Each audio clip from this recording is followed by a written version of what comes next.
I had grew my relationship with God, and I was around all these different people, and I was very active in my church ministry. I was leading small groups, and I'm working on that, but it was still something, that I was willing to compromise with. I thought that everyone, once they reached a certain age, was willing to make that compromise, and I was wrong. And God knew that no, these are standards that Christ set, and these are standards that you need to live by. Welcome back to Balance Boldly, the podcast for ambitious women in business and a few brave men. I'm Naketa Thigpen, your host and balance and relationship advisor, partnering with you to change the narrative so we can amplify your intimacy within and across your relationship, and you can have the freedom, flexibility, and confidence to thrive in work life and in love. I am excited for us to continue what has been a phenomenal ride. I know we had a little bit of a pause a few weeks prior, and you guys were anticipating and saying, hold on, Naketa, what's happening? We had Selfish September, and then we had break, and we need more. So I'm giving it to you. I'm giving the people what you want. I am excited for so many reasons, and I know I overuse that word because every single person that we invite to have kind of a virtual seat in my kitchen for us to have this organic conversation is someone that was drawn to me, I attracted them to me, or they were sent to me on some level. And this beautiful, magical spirit was sent to me, little did she know, by her husband, probably like energetically 8, maybe 10 years ago when I met him in our co-working space overlapped. And you know how you connect with someone, it's not necessarily a deep conversation, but you connect and you're like, yep, we're going to circle back. It's going to be me and you some kind of way. And we did. He said, listen, Naketa, you need to talk to my woman. She is amazing and on fire, and you are missing out something big if you do not meet with her. Excuse me. So I want to introduce you to this amazing woman that I met via her husband, Shayla Renee. She is a phenomenal Christ-following wife, mother, women's wellness advocate, speaker, coach, author, entrepreneur, and an extreme overcomer. She has deep faith in God, so you know we resonate right there all day, every day. And she has overcome intimate partner violence, numerous near-death experiences, and other major losses. Simply more trouble than a little girl from a small city should ever have to endure. Passionately focused on pulling others up, Shayla Renee empowers other women to find purpose and identity in Christ through her highly acclaimed book, He Almost Stole My Life, as well as Shayla's Corner, her inspirational blog for everyone out there that needs a little bit of right now taste. You can get that. And Let's Talk About It, her uplifting talk video series, and the True Identity Women's Empowerment Program. Shayla is killing it out here, guys. She is like best kept secret. I need you to tap in, tune in. I know you are in the background, running on a treadmill, going for your walk on lunch, sitting in your car, trying to figure out your next step. I need you to really get into that space and open up your heart and mind because we have Miss Shayla Renee. Welcome to the Balance Boldly podcast, Mama. How are you? Great, Naketa. Thanks for having me. You are welcome. So I want to tell you all just a little quick, because you know I keep it raw, keep it real right here on Balance Boldly. I have to tell you, Shayla and I did this for you guys already. We did this. We had a phenomenal conversation. What was it, Shayla, about a month ago? Yes, about a month ago. It was good. It was so good. We clearly went over our normal 20-25 minutes. We got deep, we got in, and then somewhere the tech gremlins, the ether, something happened and everything just disappeared. It was a weird thing that at this point, it's about 7 years in of podcasting, has never, ever, ever happened. That's how good the conversation was. The enemy was like, you're not getting this. You're not going to. And I said, watch me.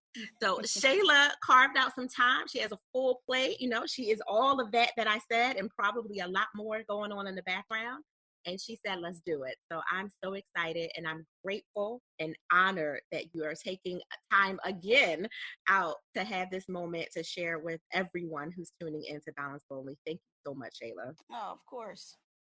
So tell everyone a little bit about what you have been doing let's go into the True Identity Women's Empowerment Program, because I think that's really phenomenal. And that program will obviously speak to some of your background, and we can just open up the floor from there. Okay, the True Identity Women's Empowerment Program is a program that I have set up, and it can either be it's usually a 12-week program, but I can cater to any organization, and it focuses on helping women understand who they truly are in Christ. Mm-hmm. And one of the subtopics or the sub focuses is because I went through domestic violence. I'm a domestic violence survivor. Mm-hmm. So many of my target audience comes from that. So I do like to focus on, I dive deep into people who are in toxic relationships, and it does not have to be um, violent. It could just be Right. a toxic relationship, a relationship where um, you're not edifying your partner and vice versa. You're Mm-hmm. not growing together, and facing other types of adversary in the relationship. So what this does is the group, it walks through my book. Basically, He Almost Stole My Life. I'm Mm-hmm. actually working on the workbook also to go along with that, and it provides teachings. It provides resources, especially for women who may be in a relationship and she feels like she cannot get out of that relationship for whatever reason. Yeah. He could be the main breadwinner, and she's a stay-at-home mother, which is a full-time job. And if she leaves, she feels as though she has nowhere to go. Mm-hmm. That's something that occurs daily. Yeah. And I like to partner with organizations to help to give people resources and to allow them to see that there is a way out and there is hope after this, and that you do deserve better, because we are children of Christ. He created us to be, to live in our purpose. And our purpose, I I I I can surely tell you that God does not want you in any type of relationship that's tearing you down. Absolutely. So that's the program. Like I said, it caters. It's a 12-week program, but I could do a 5-week program if your organization needs that. But at the end, I want the person to know who they are and know not to go back to that. So it also provides support, because we know once you let something go that's a part of you, it's like Yeah. losing a limb. Mm-hmm. Like Mm-hmm. you're, it's that's where you're comfortable. Yeah. It's easier there, and you have to fill that void with something positive. Mostly, you have to grow spiritually, you have to develop your relationship with Christ, and you have to be around people that want to see you do better and support and help you grow, or else you'll run back to what's comfortable even though it's toxic.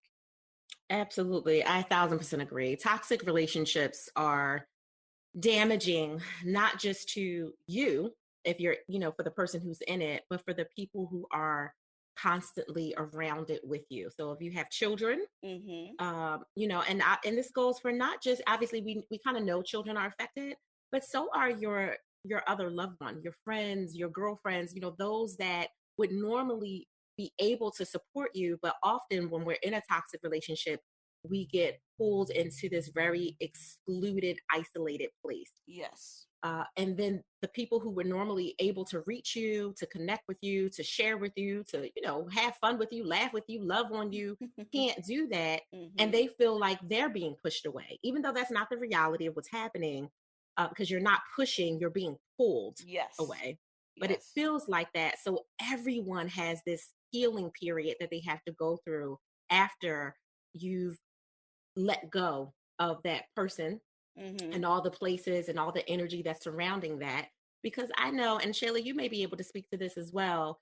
Sometimes it's not just the other person that is Yes. toxic, but they Mhm. have what we call little monkeys. They friends, they cousins, that are constantly coming to you trying to encourage you to stay in the relationship. Mhm. And they do not have your best intention. Part of it is because they want, and I'm gonna just, I know a man can also be the recipient of an unhealthy and toxic relationship. So I'm not taking away from that. We do have our brave men that are out there, that are also dealing with their own toxic women, right? That Yes. that are also coming to the space. But for this particular program because it's True Identity Women's Empowerment Program. Just concentrating on the female for a moment here. Sometimes that man who is giving you all the toxic energy has his little cronies, little monkeys, that it might be his sister that you also have had this relationship with, and now the sister replaces your best friend because there was a purposeful reason the sister got close to you, or the cousin, or his female friend, or whatever. It was to make sure they could help isolate you. And they don't necessarily volunteer for this. This is what they've been trained to do, because toxic people typically attract other broken people to them that they can manipulate, and they might call them friend or sibling or cousin, or, you know, that's my bro or whatever. And you don't realize they need you to stay in that relationship so they don't have to deal with him as much as you will. You know what I mean? Yes. And, you know, I just, one of my Let's Talk About It episodes that I recently filmed talks about not even your partner's people, your toxic people around you, but your own toxic friendships. Yes. And because your friendships basically is what you have in common. If something toxic is what you have in common, your friend is not going to want you to get out of your toxic relationship because they're in this, you know, a similar relationship. And it's not, and a lot of times it's not even, you know, anything malicious. It's just, one, they don't know how to give you good advice because they are not able to get out of it their own self. And two, that's what's keeping you in relationship, that common thread, that toxic relationship. You're in a poor relationship, they're in a poor relationship. Let's laugh or let's cry and have drinks over it together, you know, but let's not try to lift each other up to get out of it. Right. You've bonded over the traumatic experience that you're currently repetitiously in, day in, day out. And that becomes your link, your familiarity. We've all heard the term misery loves company. And a lot of that. And so Shayla's talking not just about your intimate paramour at this point. She's also referring to your friends and your family, because sometimes this other person that you riding out with and you talking to every day, girl, this is what happened today, right? You know, we've all done it. Yes. And in some cases, you know, I will be my normal, vulnerable, raw self here and tell a story. It wasn't toxic at the time, but I was young and immature with my husband. Because, you know, most of you guys who have been listening for a while know we've been dating since I was 17, got married at 22, you know, all that kind of good stuff. And I still kept him. He's still here, y'all. We still riding out. Love him to life. He is my soul's half, truly. But we had a lot of growing to do. And we literally grew up together. I've known this man since I was 13 years old. So we literally grew up together.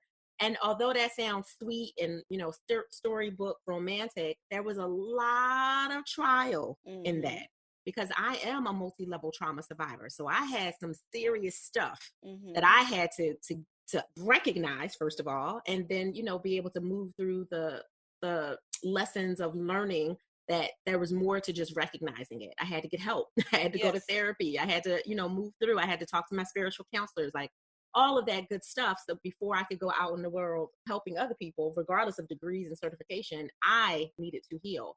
And my husband, who's, again, been with me since youth, had to ride out all the layers of Naketa's growth.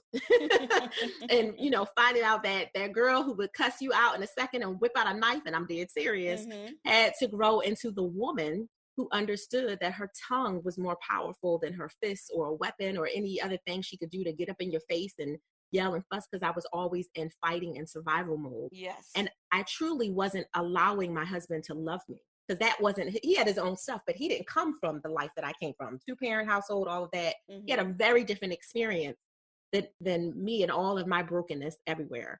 And when we were about, my son was maybe almost 2 years old, Shayla, me and myself, the internet, remember e-machines? remember the computers, the e-machines, like the first big bulky Yes. desktop that you Yes. could barely lift up. Yes. So when I was in undergrad, I had an e-machine, my computer, and we lived in a little apartment in Germantown, whatever. We were so proud of this apartment, so I'm not dismissing, our go through. But we had the e-machine sit on the dining room table because we didn't have a desk or, any of that. It just sat right there. That was the everything space. And he had been talking on the internet, because we were just starting to get into chat rooms. And my husband rhymed at the time, and he was a lyricist. He's a writer now, so he was doing all that. And I was getting a little jealous, because he's spending time in these chat rooms, and he has this passion that he has. I have all my education. I got these babies, but I didn't discover my passion yet. So there was a little bit of resentment and all of this stuff that was happening for us. And I remember accusing him of cheating over the internet, basically. Like before there was social media, before there was all this stuff. And it really was the chat rooms, right? And it really was, honestly, it wasn't deep. It really was not deep. It was just lots of rappers having their little cipher, but one of them was a chick, and I saw a picture, and she looked like she could be a little competition. So a whole nother state away, and we didn't have no car, y'all. So I don't know what I was thinking, but but in my mind, I'm like, in my space, because I was young. And I remembered I had two specific friends at that time that were the people that I talked to the most. I had other girlfriends, but I had two friends that I was speaking to the most. One of them was a Christ-following young woman who would absolutely have said, back up, let's look at what's happening. Like, let's, calm down, Naketa, or actually Kia was, my family name, my young name growing up. Calm down, Kia, let's, talk about this, whatever. And the other one, we shared a lot of our body trauma together, right? Like, she had also been assaulted. She also had abandonment issues. She had attachment issues, all the stuff that I had. She had very similar stuff. So guess which girlfriend I called? The one that you had similar experiences. Exactly. Yes. I didn't call the one that I knew would talk some sense into me. I called the one that I knew was going to throw on her Timbs, put some Vaseline on her face, take her earrings out, meet me at the door, and we was going to figure out 5 buses over to the next state to find this woman who we knew, wasn't even a thing. But that's the person that I called, because sometimes when we're broken and we're not ready to receive the truth of what we need to get right, we gravitate to the one who's also broken. Yes. So that's the sister friend, that I called for that was ready to turn all the way up, that was like, yeah, girl, pack his bags, put him at the door, all of that. That's the one. I didn't call the one that I knew. The other one was married. She was settled, like I knew that I didn't want to talk to her. I literally said in my head, I ain't trying to hear that. Let me call this other one. I literally said it. Yes. Out loud before the phone call. So I agree with you 1,000%. Sometimes that's the person that's encouraging us. Yes, it is. And the good thing about your situation is that you had 2 completely different friends that you could talk to for whatever. Imagine only having the same type of girlfriend. Yeah. You have 3 close girlfriends, and you all are, share the same similar background, and none of you, are trying to grow spiritually or, emotionally. And it's not a knock on anyone else. It's just where you are in life. Yeah. And I've been there. Like, I was surrounded with girlfriends. We all were in crazy relationships. It was something that we talked about on a daily basis. And then it was no growth. Of course, there was, you need to leave him. But it wasn't like I'll be here supporting you while you transition out of that relationship, because we expected, the whole back and forth, in which we all did, and that's who I was surrounded by.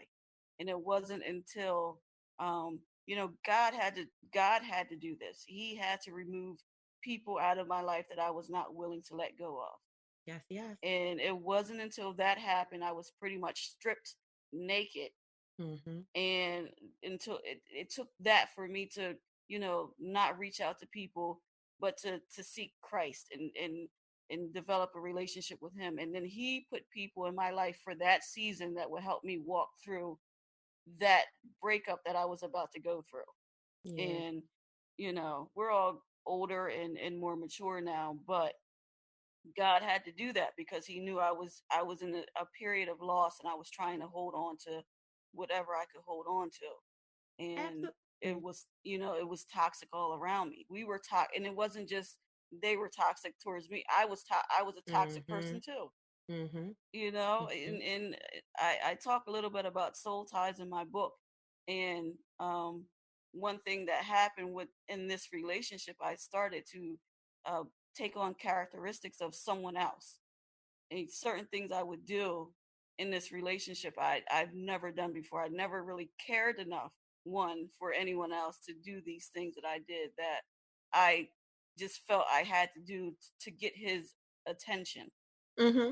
And um, you know, like I said, talking to friends, this is what they do. Let's go scratch a key up their car. Let's, Yeah, that was me. You could have called me, girl. If we would have just known each other, you would have called me. I would have been right out there. It's when you think about it, it's crazy because it's not, I cannot put all the blame on him Of course. because Yeah. I was not in the right place in that relationship at all. I wasn't in the right place going into that relationship, and Right. then it just got worse as the years went by. So, No, 1,000%. I'm sitting here. Shayla and I are doing this over audio, y'all. It's real early. Um, so she can't see me bobbing my head like a bobblehead, but I'm like, listen, you could speak on that all day. That's probably gonna have to be a part 2, 3, 4, and 5 to this conversation because there is so many layers and so much power to what you just said. Just in that last latter part of I was so toxic too, and I wasn't ready. And then mm-hmm. when you were, God did everything he needed to strip you down naked, remove certain friends and vices and everything else out of your life so he could get to you. And I went through a very, very similar experience from a different issue, right? Like not coming out of intimate partner violence, but from my own stuff that he had to remove those friends that were enabling my bad behavior Mm-hmm. as I was enabling theirs. Mm-hmm. And we were unhealthy for each other. But when you own your worth, Yes. when you own it, it changes everything. And that was something that the listeners weren't privy to because, the tech gremlins out there deleting our podcast. Um, they didn't know, but you talked a lot about forgiving yourself Mm-hmm. and being able to move on with God's grace, with his mercy, being able to really embrace all that you need, tapping into the power that he had already seeded in you that was kind of hidden under everything. But the importance of forgiving yourself as well as, those other people that might have been able, whether you're in that relationship or not, Mm-hmm. so that you can own your worth and then attract what you deserve. And you attracted the beautiful spirited man that I met so many years ago. He is phenomenal and energetic and all those good things. And you attracted him in your life once you were ready to receive such a blessing. Yes, yes. It's funny because we always laugh. Like if I would have met John in my early 20s, we would have probably hated each other. Yeah. And it's just something. It's we just look back and laugh because neither one of us are each other's type. Right. So when we were doing the dating thing, it just came up all the time. Like there's something about you, but he's very good looking. Like I think my husband is very handsome. He just wasn't my type, Right. and vice versa. So Mm-hmm. that was just something we always laughed about when we were dating. But it's when I met John, because my my previous relationship prior to him was so off and on. My ex thought that he can come in and out of my life whenever he wanted. And once Mm. God really got me to the point of where, like, I had to, God brings you somewhere. It's like you could take a horse to water, but you can't make him drink. That's right. And it was a decision that I had to make. Do I want to go back and continue to repeat the same cycle, that whole cycle of insanity? Because, they say the definition of insanity is doing the same thing over and over again and expecting a different result. Do I want to Mm-hmm. go into that, or do I want to try something new? Like, and something new was John, something better was John. He was different. I did not know how much better he was for me until we got into our relationship.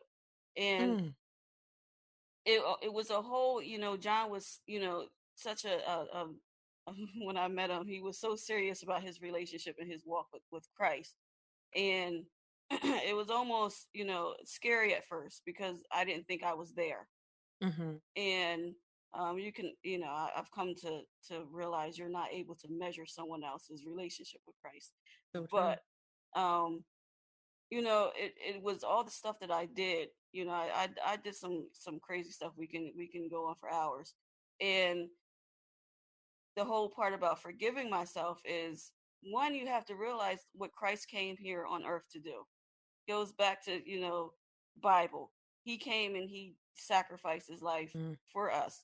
If we don't forgive ourselves, it's a slap in the face to what he did for us. Absolutely. So that's the first step. And just realizing that God wants better for you than you want for yourself. Like, so the whole, John, we're dating and we're different, and this wasn't the person that I had pictured, my whole, what I wanted the guy that I wanted to be serious with to look like, and how he, how tall he was, how short, thin, his complexion, whatever. I had Right. this whole list. And Yeah. one of the only things on that list was that he had to be a man of God.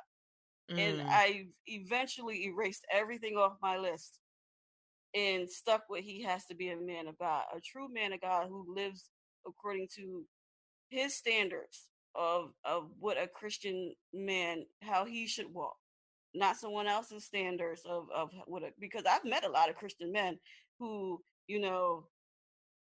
they walk the walk, talk the talk until it comes time to talk about what, and then it's like, Exactly. Come on, talk about it, sis. This is the place. Work life and love, honey. and it's like, oh well, I'm grown, and Uh-huh.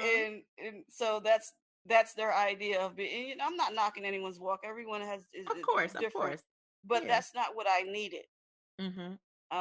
So I needed what John presented.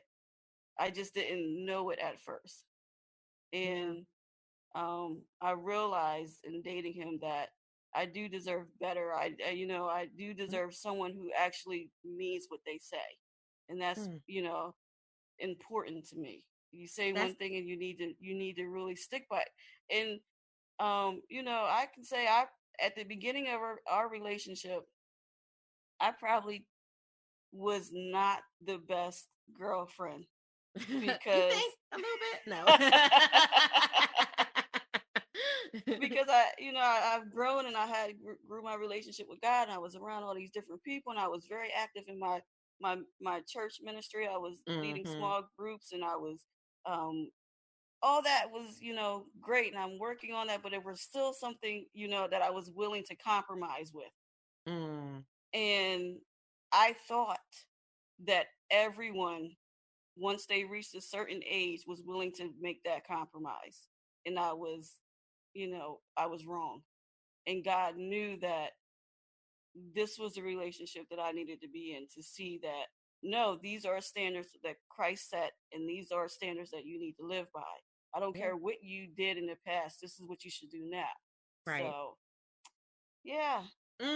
Honey, I'm just you're filling my cup with so many things that was powerful on so many levels, because the reality is when you start to own your worth, you expand your definition of your type, and Mhm. you expand it with that met. So that list that clearly wasn't working before, right? Like you said, you was in this insanity loop, like